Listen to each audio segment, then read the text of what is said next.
কি বাবু, এই জঙ্গলের মধ্যে নেমে যাচ্ছেন যে? কিছু হয়েছে নাকি? আর কি করব ভায়া, শাশুড়ি মা যদি বনবাসী হন তার সাথে আর কোথায় দেখা করব বলো? আহ, চুপ করো না, তোমারও সবেতেই বাড়াবাড়ি। বলেন কি, এই জঙ্গলে আবার কেউ থাকে নাকি? উফ, তোর অত জেনে কাজ কি? এবার যা তো বাপু, আর তুমি তাড়াতাড়ি পা চালাও।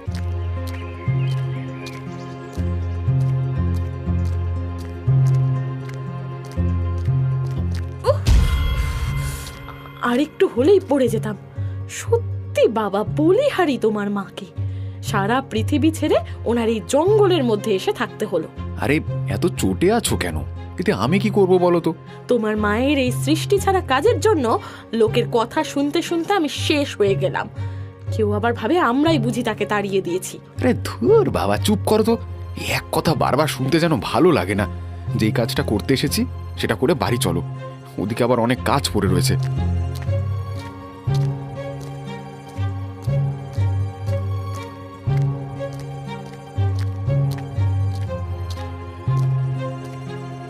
মা, ও মা, মা বলি, বাড়ি নেই নাকি?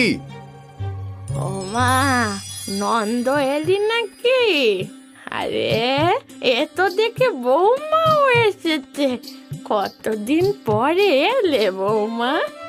কোথায় ছিলে মা? সেই কখন থেকে ডাকছি। ঘরেই তো ছিলাম বাচ্চা, বয়স হয়েছে তো কানে একটু কম শুনি, তার উপর পুঁথিপত্র নিয়ে একটু ব্যস্ত ছিলাম। তোরা আয় আয়, ঘরে আয়, ঘরে আয়।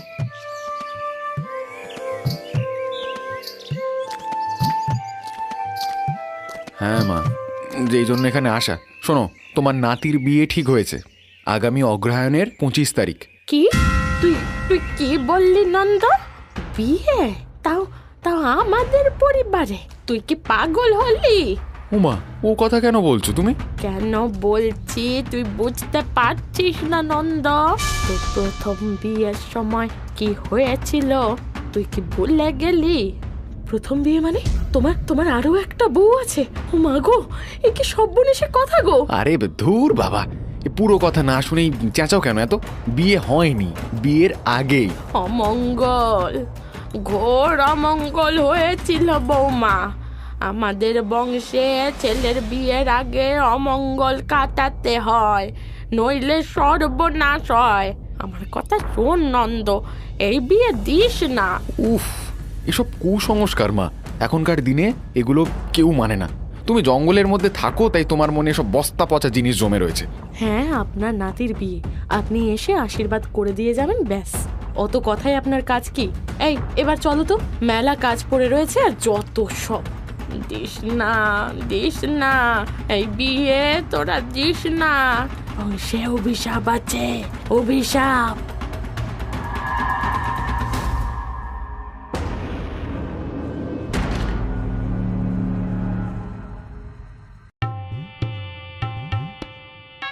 দেখতে দেখতে মোহনের বিয়ের দিন এসে উপস্থিত হলো।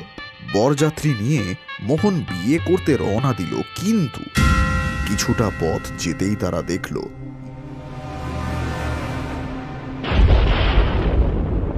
ওই দেখো ভায়া, আকাশের কোণে কেমন মেঘ জমেছে। এ ঝড় উঠবে নাকি হে? আবার কি অনাসৃষ্টি কথা গো! অগ্রহায়ণ মাসে এমন কালো মেঘ, ঝড় উঠলে যে কোথাও মাথা গুঁজে দাঁড়াবো সেই জায়গাও তো নেই।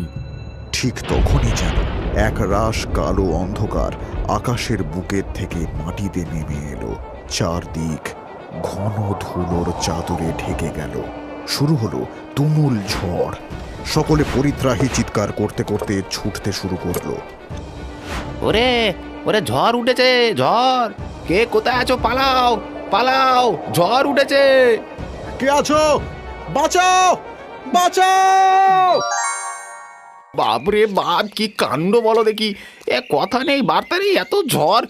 সত্যি মোহন, তোর তোর বিয়ের কথা আমাদের খুব মনে থাকবে মাইরি। এ কি, এ মোহন কোথায় গেল? সে তো এখানেই ছিল। হায় হায় হায় হায়, এ মোহন, এ মোহন, মোহন কোথায় গেল রে? মোহন, এ মোহন, কোথায় তুই? এই এই ঝড়ের মধ্যে কোথায় গেল সে ভগবান!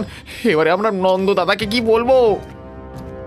বরযাত্রীরা আর দেরি না করে মোহনের বাড়িতে ফিরে এসে নন্দকে সমস্ত কথা খুলে বলতেই সে যেন মাথায় হাত দিয়ে বসে পড়ল। হে ভগবান, এ কি সর্বনাশ হলো! ওগো, ওদের মধ্যে কেউ কেউ বলেছে কি খোকাকে নাকি বাঘে নিয়ে গেছে। কি কি কি বলছো কি রুনা? আমাদের গ্রামে বাঘ কোথা থেকে আসবে? তবে কি জলজান্ত ছেলেটা বাতাসে মিলিয়ে গেল নাকি পাতালে সেঁধিয়ে গেল? ওগো, আমি তোমাকে বলছি, এ নির্ঘাত তোমার মায়ের কাজ। উনি এই বিয়ে দিতে মানা করেছিলেন। মায়ের কাজ? কিন্তু মা এমনটা করবে কেন? হে ভগবান, এদিকে বিয়ের লগ্ন চলে আসছে। সঠিক সময় মোহন ওখানে না পৌঁছালে যে মেয়েটা লগ্নভ্রষ্টা হবে। আমি তোমাকে বলছি, একবার চলো, আমি ওই জঙ্গলের মধ্যে গিয়ে দেখি। আর দেরি করো না। নন্দ আর কোনো উপায় না দেখে রুনাকে সঙ্গে করে নিয়ে সেই জঙ্গলের দিকে রওনা দিল। জঙ্গলের মধ্যে চারদিকে ঘুটঘুটে অন্ধকার। নন্দ আর রুনা খুব সাবধানে কিছুটা যেতেই ওম নমঃ তৎসৎ বিরূপাক্ষ নমঃ নমঃ ওম নমঃ। বলেছিলাম, আমি তোমাকে বলেছিলাম, ওই ডাইনি বুড়ি আমার ছেলেটাকে তুলে এনেছে। দেখলে, এবার বিশ্বাস হলো? আমার বাচ্চা। মা, এটা তুমি এটা এটা কি করছো? তুমি কি বদ্ধ পাগল হয়ে গেলে? তুমি মোহনকে তুলে এনেছো? আমাকে তোরা ভুল বুঝিস না। আমি যা করছি সকলের মঙ্গলের জন্য করছি। একটা নিরীহ প্রাণ রক্ষা করার জন্য করেছি। ব্যাস মা, ব্যাস, অনেক বলেছো। এতদিন তুমি যা করেছো আমি কোনোদিন কোনো কিছুতে বাধা দিই না। নন্দ, আমার কথাটা শোন। আমাকে এই যজ্ঞ সম্পূর্ণ করে নিতে দে, তাহলেই আমাদের বংশ এই অভিশাপ থেকে মুক্তি পেয়ে যাবে রে। ওফ, চুপ করো মা, চুপ করো। তুমি এই জঙ্গলে থাকো, যা ইচ্ছে তাই করো, আমরা কিচ্ছু বলিনি। কিন্তু আজকে আমার ছেলেটার বিয়ের দিন, তুমি ওকে এইভাবে ছি মা, ছি। আমি তোমাকে আগেই বলেছিলাম, এই ডাইনি বুড়ির সাথে কোনো সম্পর্ক রেখো না। সেদিন ও আমার ছেলেটাকে বিয়ে দিতে মানা করেছিল। আমরা সেই কথা শুনিনি বলে বিয়ের দিনে ছেলেটাকে তুলে এনে কালা জাদু করছে। না বৌমা, বিশ্বাস করো, আমি কোনো খারাপ উদ্দেশ্যে দাদু ভাইকে নিয়ে আসিনি। তোমরা কেন বুঝতে চাইছো না যে আমাদের বংশের অভিশাপ মোচন করতে না পারলে সব কিছু ঠিক হবে না? অভিশাপ, অভিশাপ, অভিশাপ! নিকুচি করেছে অভিশাপের। আমি স্পষ্ট করে বলে দিচ্ছি মা, এরপরে যদি এরকম তুমি আর কিছু করো তাহলে কিন্তু খুব খারাপ হয়ে যাবে। বাবা, তুমি একটিবার শোনোই না ঠাকুমা কি বলতে চাইছে। উনি তো আমাদের খারাপ চাইবেন না। তুই চুপ কর খোকা। তোর বিয়ের লগ্ন বয়ে যাচ্ছে, ওদিকে একটা মেয়ে বিয়ের পিঁড়িতে বসে রয়েছে। তাড়াতাড়ি চল, যত সব উটকো ঝামেলা। যাস না নন্দ, এইভাবে যাস না। আজকে তোদের জেদের জন্য আবার একটা নিষ্পাপ প্রাণের বলি হবে। হে ঈশ্বর, আমি সব জেনেও কিছু করতে পারলাম না, কিচ্ছু না। ও বাবারে, আপনারা এসে পড়েছেন। কি যে চিন্তায় পড়ে গেছিলাম। আপনাদের এত দেরি হলো যে? ও কিছু না দাদা, আসলে ছেলের শরীরটা একটু খারাপ করেছিল। আপনি আর দেরি করবেন না, লগ্ন যে বয়ে গেল। হ্যাঁ হ্যাঁ, এসো বাবা এসো, মণ্ডপে চলো। এই, কে কোথায় আছিস? মেয়েকে নিয়ে আয়।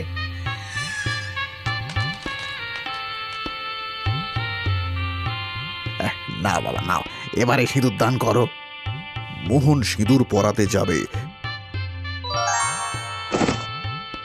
হঠাৎই পাত্রী মাটিতে লুটিয়ে পড়ল। মুহূর্তের জন্য সকলে স্তম্ভিত হয়ে গেলেও মোহন বলল, হে ভগবান, এ কি হলো? কেউ জল নিয়ে এসো। চোখ খোলো বউ, চোখ খোলো। এ কি কাণ্ড! পাত্রী যে আর বেঁচে নেই। বেঁচে নেই? মারে, এ কি হলো মা? চোখ খোল, মারে চোখ খোল। হায় হায় হায় হায় হায়, এ কি সর্বনাশ হলো আমার! কেউ ডাক্তার ডাকো। নিশ্চয়ই মেয়ের কোনো রোগ ছিল, নইলে এমন হয় নাকি? বিয়ের আগে ছেলেটা আমার বেঁচে গেছে বাবা। দেখলে বাবা, তুমি দেখলে? ঠাকুমা বারবার বারণ করেছিল, কিন্তু তুমি শুনলে না। এবার কি হবে? চুপ কর মোহন, এখানে সকলের সামনে এসব বলিস না। আমাদের একবার মায়ের কাছে যেতে হবে, হয়তো সে এই বিষয়ে কিছু বলতে পারবে।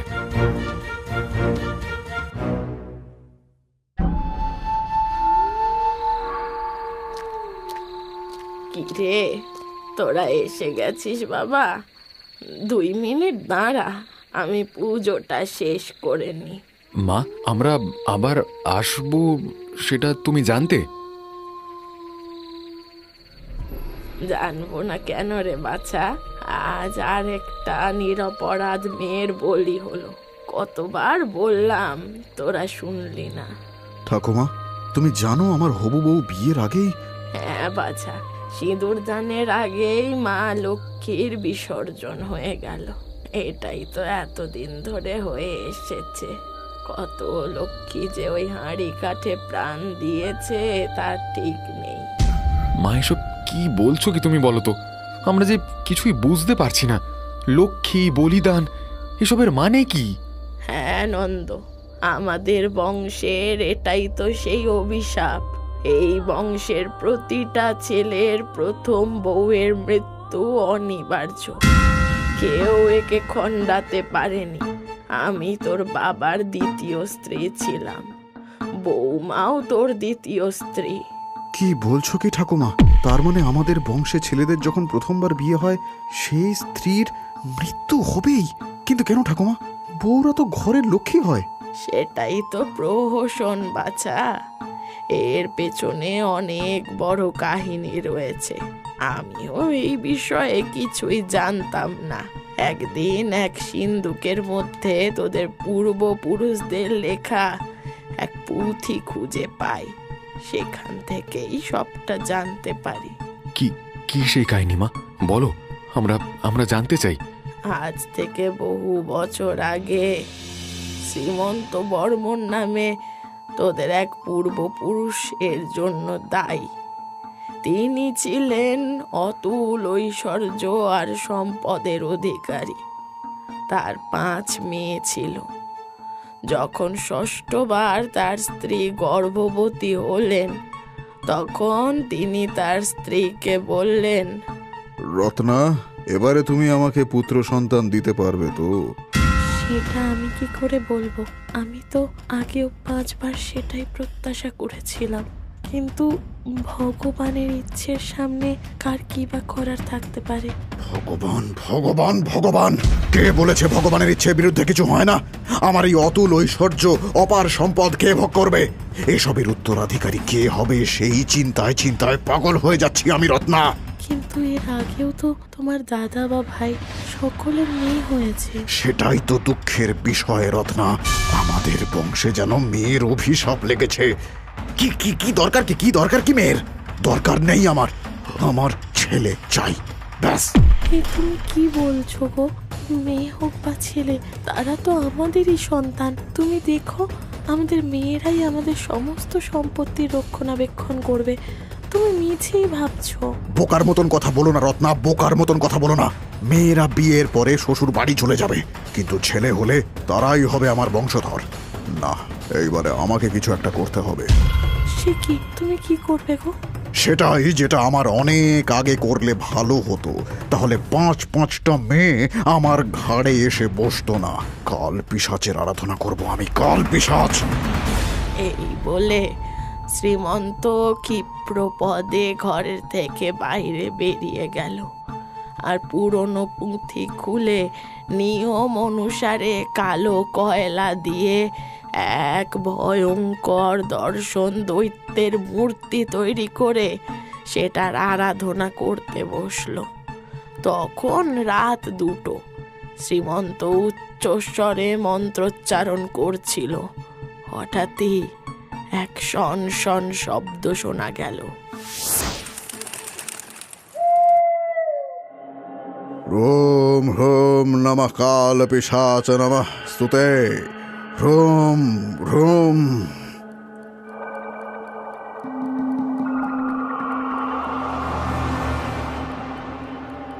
শ্রীমন্ত, তুই আমাকে ডেকেছিস কেন?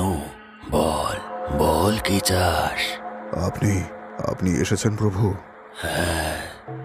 এসেছি। কি চাই তোর বল? সুদূর পাতাল থেকে কেন ডেকে পাঠিয়েছিস আমায়? প্রভু, আমার 5 মেয়ে, আমার অবর্তমানে আমার এই অতুল সম্পদ ঐশ্বর্য কে রক্ষণাবেক্ষণ করবে? এই চিন্তায় আমার জীবনে শান্তি নেই। দয়া করে আমায় একটা পুত্র সন্তান দিন। বেশ, তোর এই ইচ্ছে পূরণ হবে, কিন্তু এর সাথে একটা কথা মনে রাখবি। তোদের বংশে কোনো কন্যা সন্তানের জন্ম হবে না, আর না কখনো কোনো লক্ষ্মী তোদের ঘরে পা দেবে। যে কোনো ছেলের বিয়ের আগে একটা মেয়ের বলিদান দিতেই হবে। আমি রাজি, আমি সবেতেই রাজি প্রভু। আমার শুধু পুত্র সন্তান চাই, আমার আর কিচ্ছু চাই না। বেশ, তোর ইচ্ছে পূরণ হোক।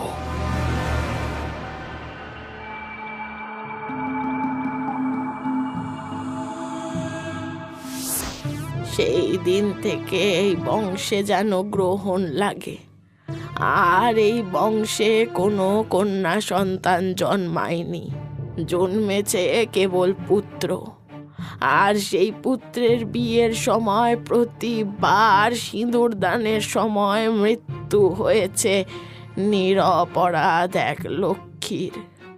কিন্তু তোরা এটাকে কুসংস্কার বলে অগ্রাহ্য করেছিস। কিন্তু মা, আমরা তো এর পেছনের কারণ নিয়ে কখনোই ভাবিনি। সেটাই তো তোদের দোষ। কোনো কিছু না জানলে সেটাকে কুসংস্কার বলে দূরে ঠেলে দিস না, সেটাকে জানতে শেখ, যেমন আমি করেছিলাম। তাই জন্যই কি তুমি এই জঙ্গলে থাকো ঠাকুমা? হ্যাঁ বাছা, আমি ওই পুঁথি থেকে সব কিছু বিস্তারে জানার পরেই এর প্রতিকার খুঁজে বেরিয়েছি। আর তার জন্য যেই পূজা যজ্ঞের আয়োজন করতে হবে, সেটা বাড়িতে থেকে সমাজে বাস করে সম্ভব নয়। তাহলে মা, তুমি কি সেই প্রতিকারের পথ খুঁজে পেয়েছো? হ্যাঁ, পেয়েছি নন্দ। এক সাধুর কাছে আমি নিদান পেয়েছি। দক্ষিণ প্রান্তের ঘুরঘুটিয়া পাহাড়ে কাল পিশাচের এক মূর্তি আছে। সেখানে গিয়ে আমাকে পুজো করতে হবে, আর শেষবারের মতো বলি দিতে হবে। তাহলেই এই বংশ অভিশাপ মুক্ত হয়ে যাবে চিরকালের জন্য। বলি? কিসের বলি ঠাকুমা?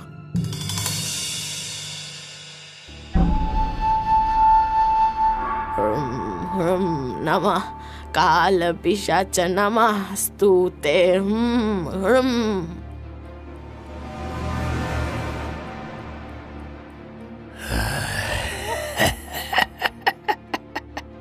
তুই আমায় ডেকে পাঠিয়েছিস, বল কি চাই তোর? আপনার তো সব কিছুই জানা। বহু বছর ধরে বর্মন পরিবারে যে অভিশাপ চলে আসছে, আমি তার থেকে আমার বংশকে মুক্ত করতে চাই। আর লক্ষ্মীর বলিদান আমি দেখতে পাচ্ছি না। কিন্তু তোর পূর্বপুরুষ তো আমার কাছেই আশীর্বাদ চেয়েছিল। জানি, আমি সব জানি, সব। তার তরফ থেকে আমি ক্ষমা চাইছি। ছেলে হোক বা মেয়ে, তার একটাই পরিচয়, সে সন্তান। আর মেয়ে হওয়া তো পরম সৌভাগ্যের। কিন্তু সেই অভিশাপ খণ্ডনের জন্য যে তোকে অনেক বড় মূল্য দিতে হবে।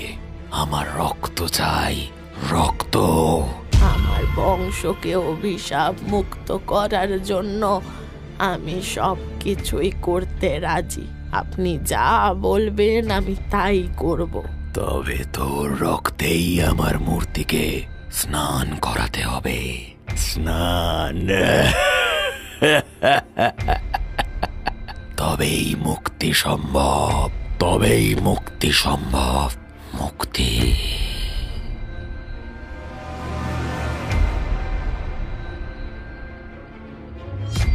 বেশ, ঠিক আছে।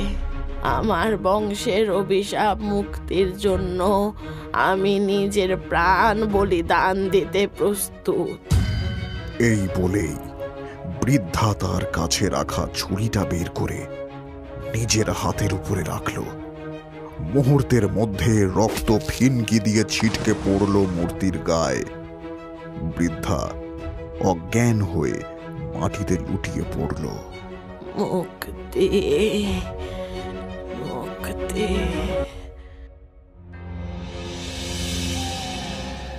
হে ভগবান, সব যেন ভালোই ভালোই হয়ে যায়। হ্যাঁ বাবা, দাইমা সেই কখন ভেতরে গেছে, এতক্ষণে তো প্রসব হয়ে যাওয়ার কথা। এত চিন্তা করিস না বাবা, ভগবান সব ভালো করবেন। অভিনন্দন নন্দ বাবু, আপনার ঘরে জোড়া লক্ষ্মী এসেছে। 2 ফুটফুটে নাতনি হয়েছে গো, নাতনি। কি? হ্যাঁ, ঈশ্বর আমাদের বংশকে অভিশাপ মুক্ত করেছে। মায়ের আত্মত্যাগ সফল হয়েছে রুনা। দেখলে দেখলে তুমি, মায়ের আত্মত্যাগ সফল হয়েছে। হ্যাঁ বাবা, ঠাকুমা আমাদের জন্য নিজের জীবন বিসর্জন দিয়েছে। আজকে আমাদের ঘরে 2 লক্ষ্মীর আগমনের ফলে সকল অভিশাপ কেটে গেল। আর কোনো নিরপরাধ লক্ষ্মীকে প্রাণ দিতে হবে না।